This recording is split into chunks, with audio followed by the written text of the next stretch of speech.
Hello friends, my name's the Real Emile and welcome back to some more Forza Top Gear laps. Today we're going to be taking a look at a bunch of random German cars. So let's get into it. Our first car of today is the Mercedes-Benz SL65 Black, 661 horsepower, 4,215 pounds of weight. This is the most powerful vehicle here today, and on paper it is the quickest, although it is the second heaviest and not by much. So the SL65 Black then. Well, I did a independent review slash Top Gear singles lap of this back in Forza 5, and I found it to be relatively decent. On this game, it handles very much like you'd expect. As you can see, it kind of snapped there a little bit. It is very muscle car-like, I will say that much for it. It is hugely quick in a straight line, and I mean this thing is ridiculously fast. 661 horsepower. That's more than the Ferrari 488 GTB, I believe. So yeah, there is an awful lot of power in this car. Handling is okay. It will try to get sideways. It will try to twitch on you. But I mean, you really do expect it when you look at this car and you look at the figures. So yeah, I guess it handles better than I expected it to. It is definitely weighty. I will say that much for it. 4,215 pounds is an awful lot. That's getting more into like the heavier GT car territory. But nevertheless, the SL65 Black wasn't the worst thing I've ever driven. Next up, we've got the Mercedes-Benz C63 Black, 510 horsepower, 3,854 pounds of weight. This thing is basically the SL65 Black with a little less power and a little more civilized. And yes, I know I'm saying that about a C63 AMG Black Series with a 6.3 litre V8 under the bonnet and 510 horsepower. But yeah, this genuinely is a more civilized SL65 to my mind. It isn't nearly as twitchy. It will try to go sideways on you, but then again, you would kind of expect that. Of course, it's rear-wheel drive, just like the SL65 was. I kind of enjoyed the C63. Of course, in a straight line, it's not quite as quick as the SL65. It is down 150 horsepower, which is basically a Fiat 595 missing from it, but still, it is not a bad vehicle per se. I definitely enjoyed my time with the C63 AMG Black. To be honest with you, I would probably take this as well over, say, a BMW M4 or a Lexus RCF. As good as those vehicles are to drive, the Mercedes is much more mad, much more my style, and to be honest with you, it is much quicker in a straight line. So we'll really have to see, will it be grouped with the BMW M4 and the RCF, or will it go up to, say, the Jaguar F-Type or the Aston Martin Vanquish? We'll find out at the end of the show. Next up, we have a much more civilized car. This is a BMW Z4, 335 horsepower, 3,362 pounds of weight. The Z4 is probably one of my favourite BMW Roadsters. I still adore the Z1, I think that thing is amazing. But if we're talking about any Z car which isn't the Z1, then this model of Z4 is probably my favourite. I do really like this facelifted BMW Z4. So what's it actually like to drive? Well, this is about as neutral a car as you can get, I will say. It is pretty nice to drive. It doesn't particularly slide, although it does a little bit out of the hammerhead, as you're about to see. As I get it a little bit, it just slides through here. I'm not too sure why. Actually, to be fair, doesn't look too bad on the replay. However, in the actual car itself, it does slide a little bit out of hammerhead. And through the follow-through, you can't exactly take it flat out in this car, unfortunately, because there is a little bit too much understeer. That's what I mean by a neutral handling car. It's somewhere in between being, you know, basically, it's very unremarkable to drive.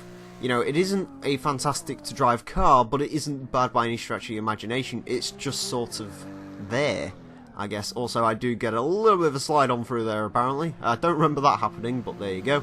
Anyways, speaking of neutral handling cars, this is an Audi TTS. This is a 2015 model, 310 horsepower, 3,054 pounds of weight. Surprisingly, this thing is 300 pounds lighter than the Z4 is, despite a four-wheel drive system, which is kind of interesting. And then again, the Z4 is a convertible, so I guess that's kind of understandable. The TTS is another very neutral car to drive. However, the Z4 is sort of neutral for a rear-wheel drive car. This is neutral for a four-wheel drive car. There is a little bit of understeer in this vehicle, nowhere near as bad as, say, an A45 AMG. It's about I don't know, Range Rover SVR levels, I would say, of understeer. I'm not a huge fan of the Audi TT, to be perfectly honest with you, and this car, driving it, didn't really improve my opinions on it much, because it was just a very average four-wheel drive car to drive. It's basically, you know, if you were to essentially say to someone, what do you think a four-wheel drive car drives like? This is it. This is what it drives like. It is pretty unremarkable, again, like the Z4, just not in any way. Straight line speed isn't particularly great. 310 horsepower isn't an awful lot for this track, and compared to some of the other cars around here today, wasn't the quickest thing, but nevertheless, it still wasn't a bad car per se, just it was sort of there. Next up we have an Audi S3 Sedan, 300 horsepower, 3,153 pounds of weight. This thing basically handles like the TT with a little bit more understeer. I do have to say though, I do prefer the S3. I really like the way this car looks. I don't know what it is about the Audi S3 Sedan, but I really like the way this car looks. It's probably one of my favourite Audis at the moment. Maybe about on par with the RS7 Sportback, I'd say. As you can see through there is understeer present in this vehicle. There was in the TT. There is more so in this. It does weigh a little bit more than the TTS. It's nowhere near as bad as it was, or at least from what I remember, in Forza 5, because the understeer in this car in Forza 5 was pretty horrific. However, the S3 wasn't too bad. Now, that's really all you can say about the S3. It's not, and again, it's not particularly remarkable in the way it drives. It just drives like a four-wheel drive car should, really. As far as times on this, we're not really sure where this could go. It is right at the top of C-Class. This car is a maximum PI for C-Class, which would sort of put it in Mercedes-Benz A45 territory. It's going to be quicker than the Golf R and the Focus ST and all the rest of that. So it'll be really interesting to see how this vehicle places on our board once we get to that. Once again, that'll be at the end of the show as usual. And round there for the S3, pretty unremarkable lap there. Next up we have a Porsche Macan Turbo, 400 horsepower, 4,244 pounds of weight. This is the heaviest vehicle here today. I've wanted to throw the Macan around for a while. I was going to use this for the Range Rover SVR review, however I went with the Cayenne because the Cayenne is more similar in PI. The Macan is sort of the smaller Cayenne, and as such you'd expect this to be slightly slower than a Cayenne and about the same with the handling. I do have to say, I think the Cayenne is a better handling vehicle than the Macan was. The Macan is a little bit rolly. Now, of course, you'd expect that from SUVs. However, as we've been finding out in Forza Motorsport 6, SUVs in this game really don't roll around as much as you'd expect them to. They drive much more like Evos and Imprezas than they do actual, like, off-roady vehicles. The Macan, however, this is definitely an SUV. You can feel it. You can feel it roll through the corners. You can really feel the weight. It is four-wheel drive, so it's a relatively decent handling vehicle. It will understeer, again, if you take too much speed through corners, as you'd probably expect. For me, I would probably take the Cayenne, or, well, especially the SVR, actually, over the Macan. But nevertheless, it wasn't a bad handling vehicle. It's just compared to the rest of the SUVs in this game, it's sort of a bit lacking, I'm afraid.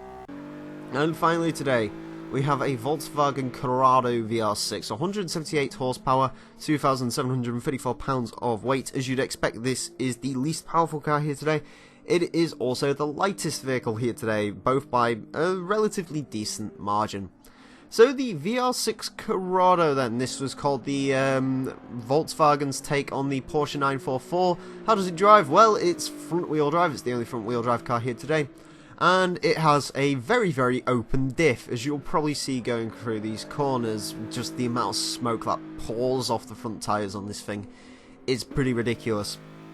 Now we have had the Volkswagen Golf Mark III VR6 around here before, and this vehicle handles kind of similar to that, I guess. This is a better driving vehicle than that was, though. The GTI VR6 suffered majorly from understeer. The Corrado does have understeer, not quite as bad as that vehicle does. It's nowhere near as bad as, say, an Acura RSX as well. Compared to sort of the other hot hatches, though, the Corrado does struggle in a straight line. It's only got 178 horsepower because it's the North American version, which ultimately is not that much. It could do with about 40 more, but then again it would highlight the diff issues.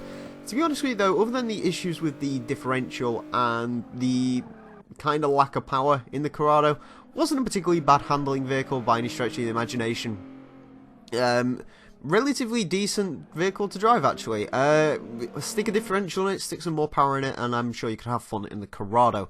Anyways, on to the times, and unsurprisingly, it's the SL65 that takes the crown today, going into 61st with a 118.211.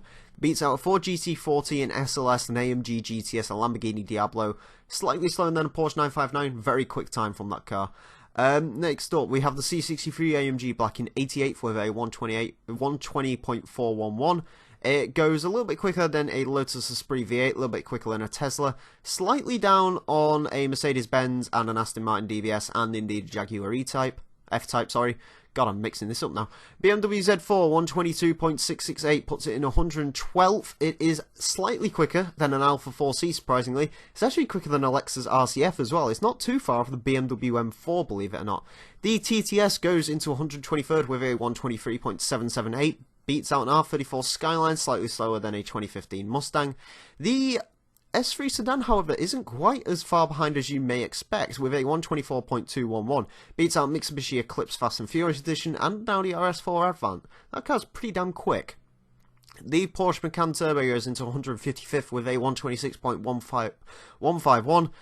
Beats out an Audi Quattro and a Jeep Grand Cherokee SRT. Ultimately, though, I didn't find it to be a particularly nice vehicle to drive compared to some of the other SUVs.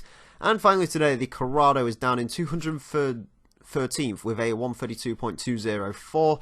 Gets beaten by the Acura RSX, surprisingly enough, even though that car was kind of sucky to drive. It does beat out the Mark III Golf and a Volvo 850R and the 2017 Raptor, so not a horrendous time, but not a particularly amazing one. Anyways, friends, that is it for today's episode of the Forza Top Gear Laps. I do hope you've enjoyed. As always, if you've got cars or suggestions for themes you'd like to see, then leave them down below in the comments section, and I'll be sure to use them at some point. Anyways, friends, that is it from me today, so I want to thank you all very much for watching. My name's been The Real Emile, and until next time, farewell.